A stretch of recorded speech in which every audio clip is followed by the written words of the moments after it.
Bonjour Olivier Gradilic. Boker Tov Rudy. Alors nous commençons avec évidemment la bande de Gaza et Benyamin Netanyahou qui rejette ce plan en 15 points présenté par le Conseil de la paix. Tout à fait, un plan qui prévoit notamment un nouveau retrait de Tsahal vers la ligne jaune initiale, mais le Premier ministre israélien a été très clair. L'armée ne reculera pas davantage tant que le Hamas n'aura pas été désarmé. Et je rappelle que Tsahal contrôle actuellement environ 70% de la bande de Gaza et sur le terrain, l'armée s'est installée sur de nouvelles positions défensives destinées à créer une zone tampon entre les secteurs contrôlés par le Hamas et les localités israéliennes proches de la frontière.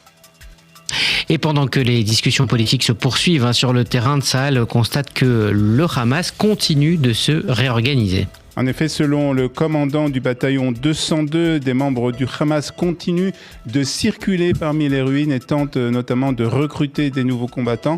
L'organisation terroriste utilise également des bombes israéliennes qui n'ont pas explosé pour fabriquer de nouveaux engins explosifs artisanaux. Puis le commandant reconnaît aussi que les capacités du Hamas sont aujourd'hui beaucoup plus limitées qu'avant la guerre, notamment dans le domaine des roquettes. Mais il prévient, le Hamas n'a pas disparu. 6 ans après les accords d'Abraham, la coopération militaire entre Israël et les Émirats arabes unis apparaît beaucoup plus importante qu'on ne le pensait. En effet, le système de défense anti-missiles comme Iron Dome ne serait en réalité que la partie la plus visible de cette coopération, selon des documents internes attribués à l'entreprise israélienne Elbit Systems. Les discussions entre les deux pays portent également sur les drones, les systèmes de renseignement et des équipements de guerre électronique. Coopération stratégique qui repose notamment sur un intérêt commun, faire face à la menace iranienne et à ses alliés dans la région. On parle à présent d'une bonne nouvelle pour les réservistes israéliens. Oui, tout à fait. Le gouvernement lance un nouveau programme pour faciliter leur accès à la propriété. Quelques 20 000 logements et terrains seront réservés entre 2026 et 2027, avec une priorité pour les réservistes des unités combattantes. Les réductions pourront dépasser 500 000 shekels pour l'achat d'un appartement. Et dans certaines régions, les réservistes éligibles pourront même bénéficier gratuitement du terrain hors frais d'aménagement. Une aide concrète pour ceux qui ont effectué de longues périodes de service depuis le début de la guerre. Hier a été une journée particulièrement meurtrière pour la communauté ultra-orthodoxe avec 3 drames survenus en quelques heures. Et oui, Rudy, un adolescent de 16 ans a trouvé la mort après une chute de plusieurs dizaines de mètres dans la grotte de Keshet dans le nord du pays. Les secours ont tenté de le réanimer sans succès.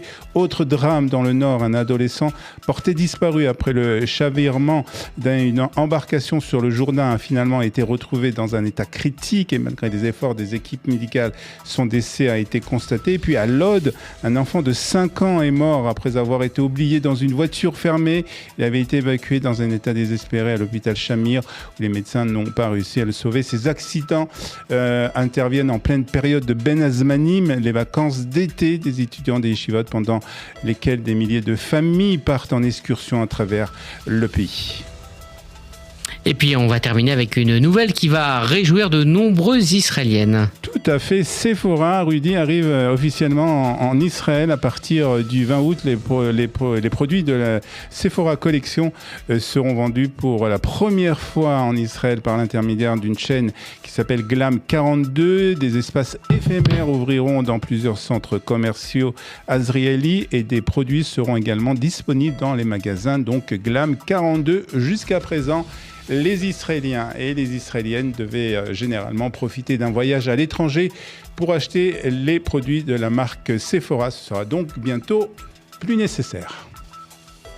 Merci Olivier Gradilic, on vous retrouve d'ici 25 minutes pour la revue de presse israélienne. Ça sera à 7h30. Merci beaucoup à tous.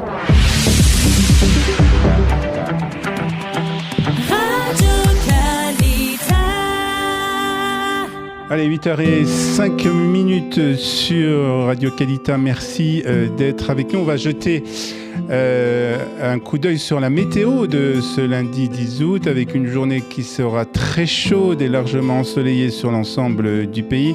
Il fera jusqu'à 32 degrés aujourd'hui à Haïfa, 33 à Tel Aviv avec une forte chaleur. Donc une vigilance jaune dans la région de Gush Dan. À Jérusalem, le thermomètre atteindra 33 degrés. Il fera jusqu'à 37 degrés à Beersheva et 40 degrés à Eilat.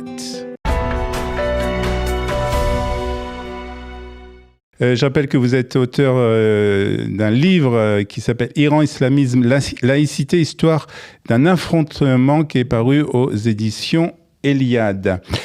Didier, tout d'abord, lorsque nous parlons de négociations entre l'Iran et les États-Unis, est-ce vraiment un terme approprié ou est-ce qu'il faut parler plutôt de contact indirect ?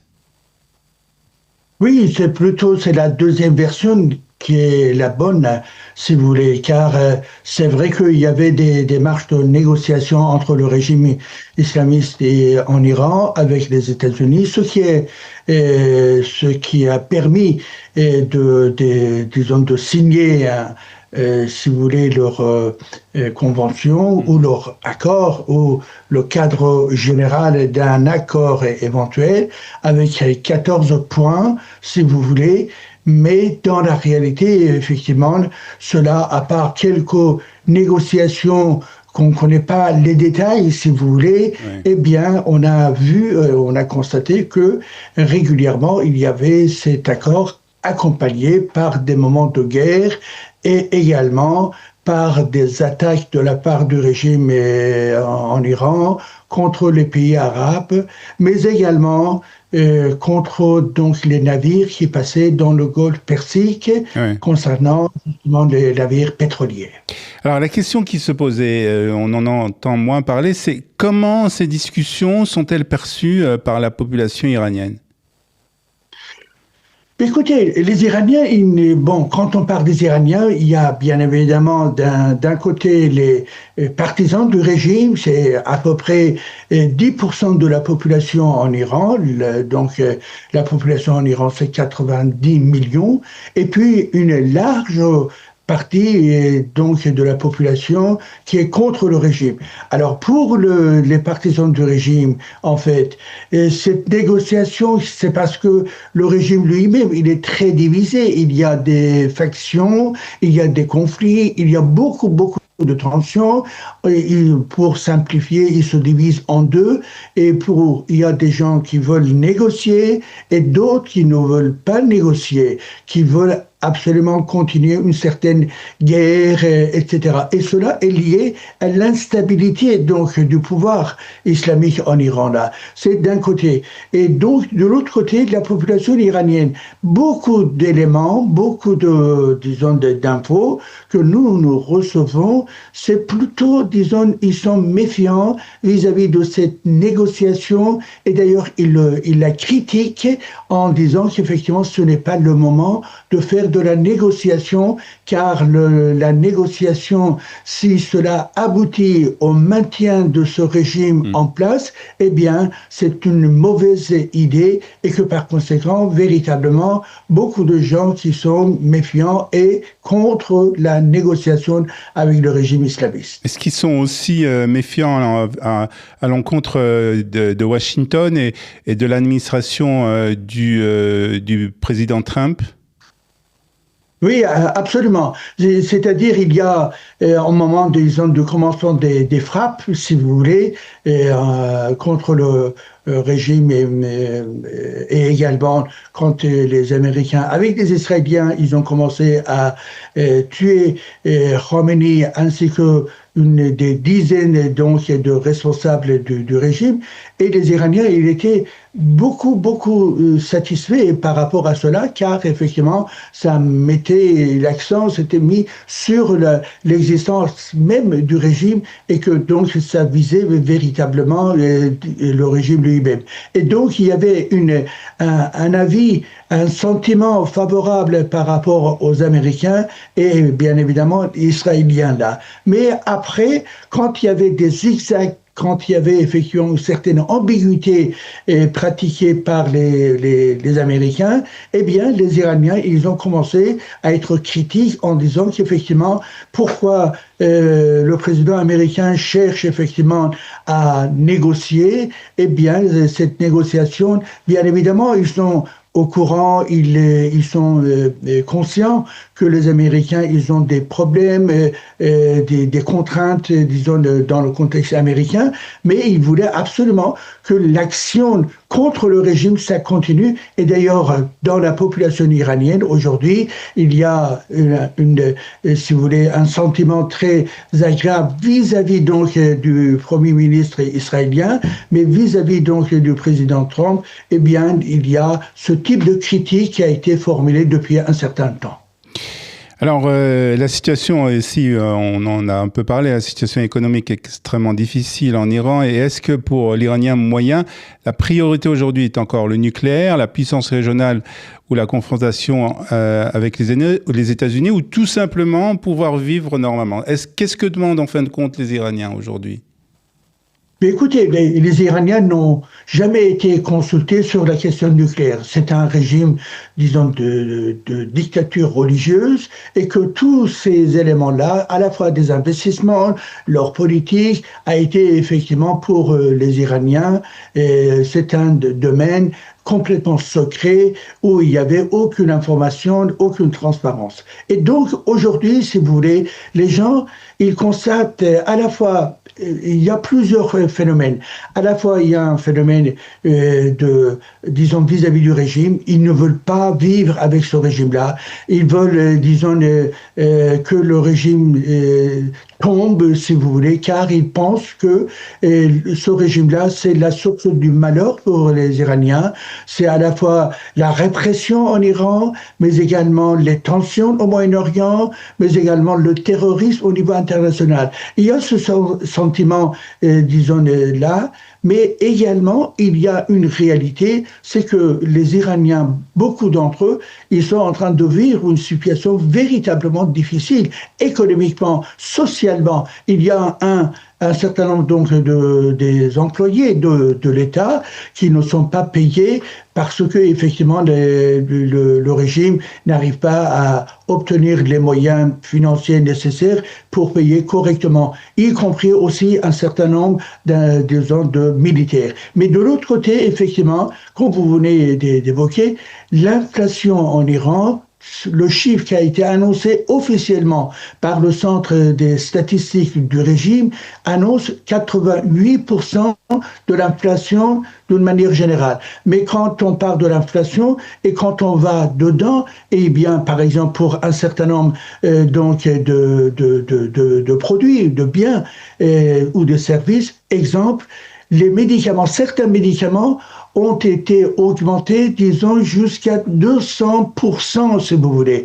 Et ainsi que, bien évidemment, le logement, bien évidemment, mais la vie courante, le poulet, du riz, des lentilles, tous ces éléments-là, tous ces biens ou services ont été largement et véritablement augmentés. Et aujourd'hui, beaucoup de difficultés.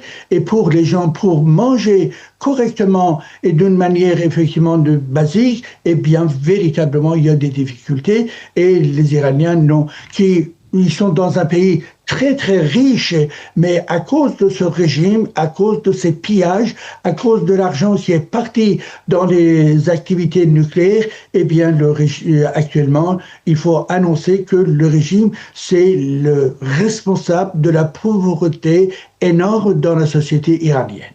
Alors, il y a une question aussi qui se pose beaucoup et qui nous intrigue ici, plus particulièrement en Israël et dans d'autres endroits du monde. C'est qui dirige aujourd'hui vraiment l'Iran. Il y a d'un côté donc le président iranien, il y a le guide suprême qui a du mal à faire, on a du mal à avoir de ces nouvelles, et puis il y a aussi ces gardiens de la révolution qui ont, on a l'impression, une puissance de plus importante dans le régime iranien. Qui aujourd'hui est à la tête du pays ?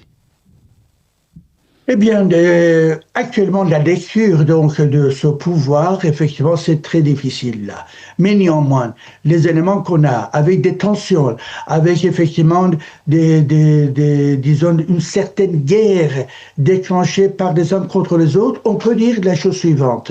Un, il y a les gardiens de la Révolution, mais eux-mêmes, ils sont plus ou moins divisés. Mais non, néanmoins, effectivement, il y a ces gens-là qui cherchent, et à la fois d'un côté, on entend qu'ils veulent faire une certaine négociation, mais il y a d'autres gardiens qui veulent continuer en fait la guerre et la tension au niveau donc dans la région. Premier point. Deuxième point, vous avez un autre groupe qui est effectivement composé des gens qui veulent faire donc de la négociation, tel que Pezeshkian, mais également Ghalibaf, qui était aussi un gardien de la révolution, mais cette personne-là, avec ses ambitions politiques pour devenir effectivement le président, donc il y a une certaine alliance, une certaine coalition entre Ghalibaf et le président de la République islamique. Là. Il y a ce groupe-là. Et un troisième groupe, il y a également ce qu'on appelle effectivement le Front du refus au Païdari, et qui est effectivement des gens très, très idéologues, si vous voulez, qui contrôlent les médias en Iran, les médias publics en Iran, tels que la télé, et puis la radio et tout ça, et que ces gens-là n'ont pas, disons, toujours ne sont pas d'accord avec la négociation. Et d'ailleurs, à plusieurs reprises, ils ont coupé, par exemple, l'entretien entre le président de la République islamique au moment où il était en antenne, ils ont coupé, mais également beaucoup de bagarres, si vous voulez, contre Ghalibaf également. Donc, effectivement, vous avez une situation à la fois anarchique, mais également les différents groupes cherchent à se consolider, et il y a une certaine coalition entre une partie de ces gens-là, mais néanmoins, cette coalition reste très fragile. Et donc, en un mot, disons, on peut dire, oui, les gardiens de la révolution, c'est la première position, et ensuite les relations entre les gardiens de la révolution avec Mojtaba. Mojtaba, effectivement, aujourd'hui, on ne sait pas s'il est vivant ou il est effectivement gravement blessé et malade, mais néanmoins cela est utilisé par les gardiens de la révolution en disant qu'effectivement, pour des raisons de sécurité, il y a 3-4 personnes qui sont en relation avec Mojtaba. Pezeshkian a annoncé depuis hier qu'il a eu un moment d'entretien et de visite avec Mojtaba sans aucun document, sans aucune vidéo, et que par conséquent, il y a aussi un mensonge d'État. Si vous voulez, pour ce point-là, il faut dire la chose suivante. Depuis que Khomeini, le père, a été tué, car lui, il était le grand dictateur qui les contrôlait, tous ces groupes mafieux, si vous voulez, depuis la mort, eh bien, une certaine anarchie, eh bien, la guerre est très, très ouverte à l'intérieur, donc, du pouvoir. Dernière question, Didier. Est-ce que les Iraniens ont encore l'espoir, quelque part, que ce régime va tomber d'une manière ou d'une autre et voir un autre régime arriver à la tête du pays ? Si vous voulez, depuis la révolution de Femme, Vie, Liberté, il y a 4 ans, où il y avait une grande tendance à la fois vers la liberté, la démocratie, contre la République islamique, pour renverser la République islamique, ainsi que également pour un modèle de gouvernance, disons, laïque, si vous voulez. Et donc la révolution, enfin, les grandes contestations, si vous voulez, qui ont démarré au mois de janvier, eh bien, ça allait dans le même sens, dans le sens où, effectivement, les gens veulent avoir, effectivement, un État correct, un État qui n'est pas dans la pratique du terrorisme, un État qui s'occupe de la population véritablement, au lieu d'aller de donner de l'argent énormément à Hezbollah ou Hamas ou d'autres, disons, des organisations terroristes. Ils veulent que l'argent soit dépensé pour le bien-être de la population, si vous voulez. Donc aujourd'hui, quand on reçoit des messages, si vous voulez, il y a toujours, malgré toutes les difficultés, il y a toujours un espoir dans certains messages. Ils veulent que le régime tombe. Ils veulent que ce soit la fin de cette république islamique afin d'aller effectivement vers une nouvelle situation. Et une partie de la population également est très favorable à ce qui a été proposé par le prince Reza Pahlavi, c'est-à-dire il faut chercher la chute de la République islamique et ensuite aller commencer une phase de transition pour aller vers une élection et cette élection-là qui déterminera effectivement la forme définitive du pouvoir, que ce soit pouvoir républicain ou monarchie constitutionnelle. Mais oui, aujourd'hui, il faut dire que le souhait profond de la nation iranienne, c'est de finir avec ce régime barbare et totalitaire, si vous voulez. Et également, ils ont beaucoup de sentiments véritablement favorables vis-à-vis, ça j'en profite, vis-à-vis des Israéliens également, dans les différentes manifestations qui sont organisées à l'étranger, si vous voulez, les week-ends, eh bien, vous voyez qu'effectivement, il y a à la fois le drapeau iranien, Lion et le soleil, mais également, il y a pas mal de drapeaux israéliens et il y a beaucoup de citoyens juifs ou israéliens qui participent à ces manifestations. Et ça, c'est un sentiment très agréable pour les Iraniens, car effectivement, les Iraniens, ils disent à un certain nombre d'entre eux, bien évidemment, et que dans le monde, véritablement, il y a un seul peuple qui soutient la révolution contre la République islamique et solidaire avec le peuple iranien, c'est le peuple d'Israël. Très bien. Merci en tout cas Didier Djadi pour ces informations et pour cette analyse. Merci beaucoup d'avoir été avec nous ce matin sur Studio Qualité. À très bientôt. Durant la guerre civile en Espagne, dans les rangs des brigades internationales, 1 combattant sur 4 était juif. La guerre civile espagnole fut le premier grand champ de bataille où s'affrontèrent en Europe les forces républicaines et les mouvements fascistes. Elle annonçait déjà le cataclysme qui allait bientôt embraser le continent tout entier. Ernest Hemingway en a laissé un témoignage devenu classique dans la littérature. Pourtant, derrière les combats, un fait historique d'une importance considérable demeure largement méconnu. Alors que les Juifs représentaient à peine 1% de la population occidentale, je parle de l'Europe et de l'Amérique, ils formaient à eux seuls plus de 20% des volontaires des brigades internationales. Autrement dit, près d'1 combattant sur 4 en Espagne était juif. Cette disproportion témoigne d'un engagement héroïque en faveur d'un idéal de liberté et de justice. Mais cette réalité invite aussi à une réflexion plus profonde.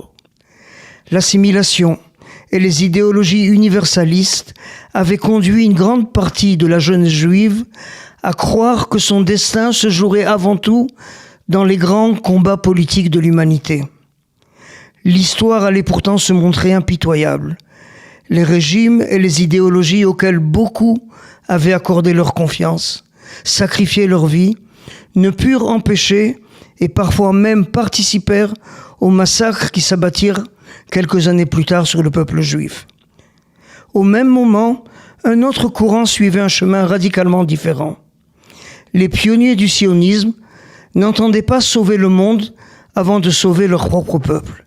Ils ne plaçaient pas leur espérance dans une révolution universelle, mais dans la renaissance nationale d'Israël.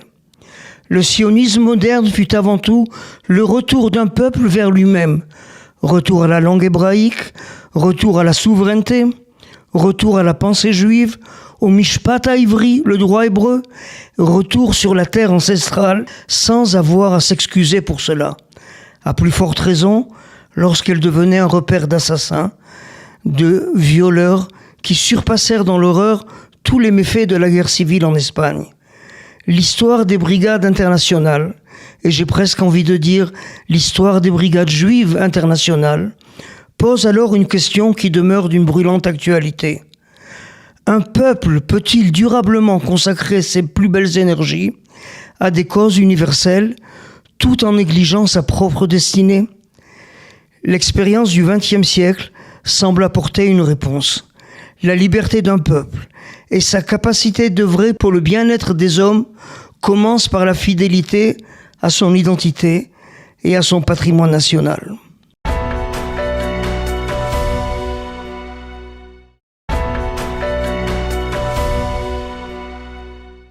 Et on commence avec plusieurs quotidiens ce matin qui décrivent un changement très important dans la manière dont Tsahal agit à Gaza. Et sur le terrain, l'armée est passée d'une logique offensive à une logique essentiellement défensive. C'est ce que nous explique Elishiva Ben-Kemoun dans le Yediot Acharonot. Jusqu'à récemment, explique un officier de Tsahal. Tsahal profitait de chaque opportunité pour éliminer des terroristes du Hamas. On les traquait et il y avait des éliminations tous les jours, raconte-t-il. Aujourd'hui, la situation est différente. Au-delà de la ligne jaune, même lorsqu'un homme armé est identifié, les soldats ne peuvent plus systématiquement ouvrir le feu. L'information remonte dans la chaîne du commandement et dans certains cas, l'autorisation doit désormais arriver jusqu'au chef d'état-major. Seule exception, lorsqu'il existe une menace immédiate contre les soldats, la réponse reste donc elle aussi immédiate. Une situation qui inquiète certains officiers. Ils craignent que le Hamas profite de ce calme pour reconstruire ses infrastructures et réorganiser ses forces. Et le Israël Hayom révèle aussi ce matin l'ampleur des violations du cessez-le-feu par l'organisation terroriste du Hamas. Et à la demande du gouvernement, Tsahal rédige désormais chaque jour un rapport détaillé sur les activités de l'organisation dans la bande de Gaza. Pour la seule journée d'hier, l'armée a recensé 14 incidents considérés comme des violations du cessez-le-feu, dont 11 comme des menaces en développement contre les forces israéliennes. Tsahal signale notamment des franchissements de la ligne jaune, des transferts d'armes et la pose d'un engin explosif. Au total, le rapport mentionne 95 violations ou activités suspectes en 24 heures. Selon le Israël Hayom, le Hamas continue également de recruter et de s'entraîner et de restaurer certaines infrastructures militaires et de préparer des explosifs. C'est sur cette base de ces informations qu'Israël entend justifier son refus du plan en 15 points proposé par le Conseil de paix. Et justement, le Conseil de paix et Nicolas Mladenov a essayé de rassurer les Israéliens en accordant des interviews sur plusieurs médias hier soir. Celui qui est chargé du processus du désarmement du Hamas dans le cadre du nouveau plan pour Gaza se veut catégorique. Le Hamas sera désarmé. Interrogé par Amit Segal de la chaîne 12 sur les inquiétudes israéliennes, Mladenov assure également que Tsahal n'aura pas à se retirer tant que les conditions nécessaires ne seront pas réunies. Il précise aussi que les armes personnelles que certains Palestiniens pourraient être autorisés à conserver ne concerneront ni les Kalachnikov ni les stocks importants d'armes. Mais le point le plus intéressant concerne les tunnels. Mladenov reconnaît que le démantèlement complet du réseau souterrain du Hamas pourrait prendre jusqu'à 10 ans. Autrement dit, le désarmement du Hamas est présenté comme une condition incontournable, mais sa mise en œuvre, elle, pourrait s'inscrire dans un processus particulièrement long. Un mot de politique avec ce qui pourrait devenir le véritable cauchemar électoral de Binyamin Netanyahou. Et c'est Mati Tourfeld du Maariv qui en parle et aussi plusieurs analyses réalisées par les états-majors politiques. Entre 15 et 25 sièges d'électeurs de droite ne seraient aujourd'hui pas prêts à voter pour les partis de la coalition.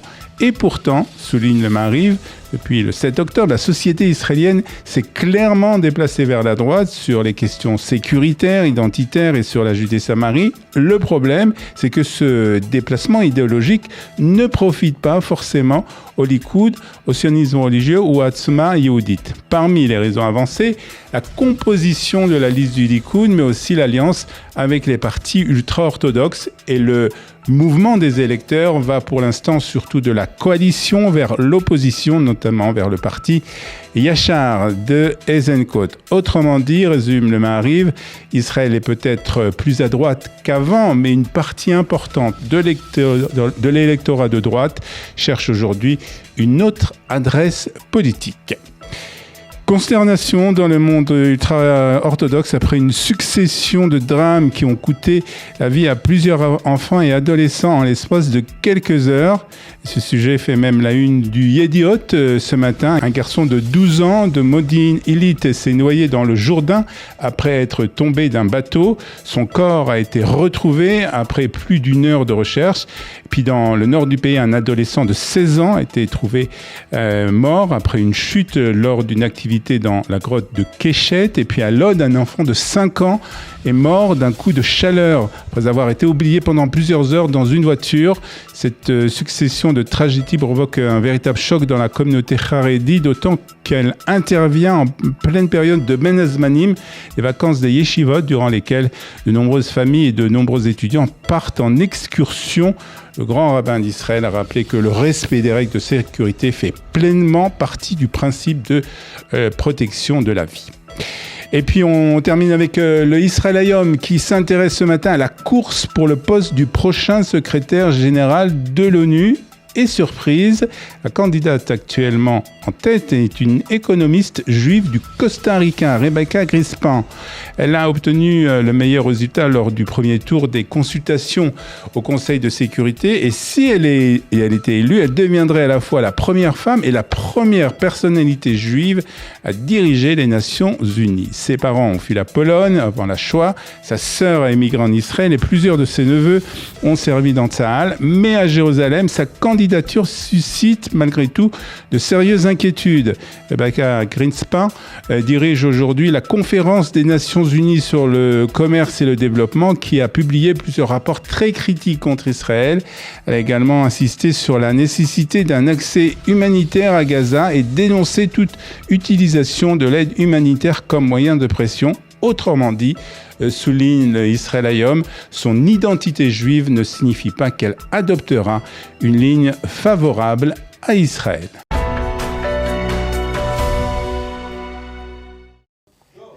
On parle souvent des difficultés d'intégration de la population ultra-orthodoxe dans le marché du travail israélien.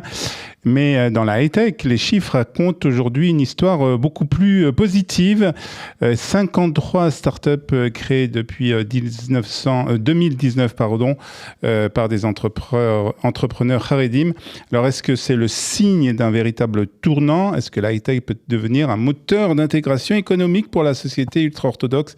Pour en parler, nous recevons le journaliste spécialiste de high-tech, Stéphane Zibi. Stéphane, bonjour. Merci beaucoup. Bonjour Olivier, bonjour à toutes et à tous. Alors Stéphane, des chiffres qui sont impressionnants, qui sont donnés par un laboratoire qui s'appelle BizLab. Vous allez peut-être nous expliquer de quoi il s'agit. 53 startups, 62 millions de dollars levés et 93% des entreprises qui sont encore actives après un an de programme. C'est, on a l'impression, une véritable réussite. Oui, en effet. En fait, c'est le début de quelque chose. En effet, on croit que le monde, peut-être des yeshivot, je vais exagérer un peu, et les startups se tournent le dos. En fait, c'est tout l'inverse qui est en train d'arriver. Israël, donc aujourd'hui, a fait fleurir le désert. Aujourd'hui, maintenant, il est en train de prouver que les startups peuvent aussi naître à Bnei Brak ou à Mea Shearim. Donc pour moi, c'est pas vraiment une surprise, et je développerai peut-être un petit peu après, mais c'est vrai que quand on y pense, une page de Talmud, et une ligne de code, elles ont au moins un point commun, on va dire ça comme ça. Hein, c'est les siècles de logique qui sont rassemblés. Donc pour moi, c'est on va dire, c'est quelque chose d'important pour moi. En fait, c'est d'abord un sujet économique pour Israël. Ouais. Parce qu'en fait, c'est pas un sujet communautaire, dire voilà, tiens, les personnes issues des milieux ultra-religieux, ultra-orthodoxes viennent s'intéressent à ça. Bah, d'abord, la tech, c'est beaucoup de salariés. C'est près de plus de 11% de l'emploi en France, avec un salaire moyen quand même qui est relativement intéressant et qui est bien supérieur, je crois pas un peu moins de 3, mais fois, j'ai regardé les chiffres venant de l'autorité d'innovation l'année dernière. En fait, c'est presque 3 fois le salaire moyen national, donc c'est quelque chose qui intéresse. Et en fait, depuis peu, en fait, depuis fin 2024, on s'aperçoit qu'il y a beaucoup d'emplois, 17 000 en 2024 et un peu plus encore en 2025, qui sont des emplois qui n'ont pas été pourvus. Donc c'est sûr que ça peut éventuellement attirer l'attention. Et comme on voit aussi que les Haredim, c'est 13% de la population, là au moins on a une sorte de vivier, de gisement qui est important. Donc par rapport à ce que vous disiez sur BizLab, enfin, ça vient concrétiser et donner une véritable matérialité. Parce qu'avant, quand il y avait des initiatives qui étaient faites, il n'y avait pas beaucoup de startups qui pouvaient continuer. Aujourd'hui, elles peuvent continuer parce que BizLab a été lancé en 2019 par une fondation. Et elle permet donc d'aider des startups qui souhaitent aller là-dedans. Et comme vous l'avez dit, il y a eu 53 startups qui ont été aidées. Et aujourd'hui, la moitié d'entre elles même travaillent très bien et sont même actives à l'international. Ouais. Donc on a quand même une véritable matérialité, des chiffres, et aussi, faut dire les choses comme elles sont. Avant, il y avait l'échec des startups, elles étaient très nombreuses, ultra majoritaires, près de 94% de mémoire. Et aujourd'hui, il y a 93% qui aujourd'hui vont bien. Donc c'est complètement inverse, quoi, qui se passe. Ouais. Donc c'est une grande réussite.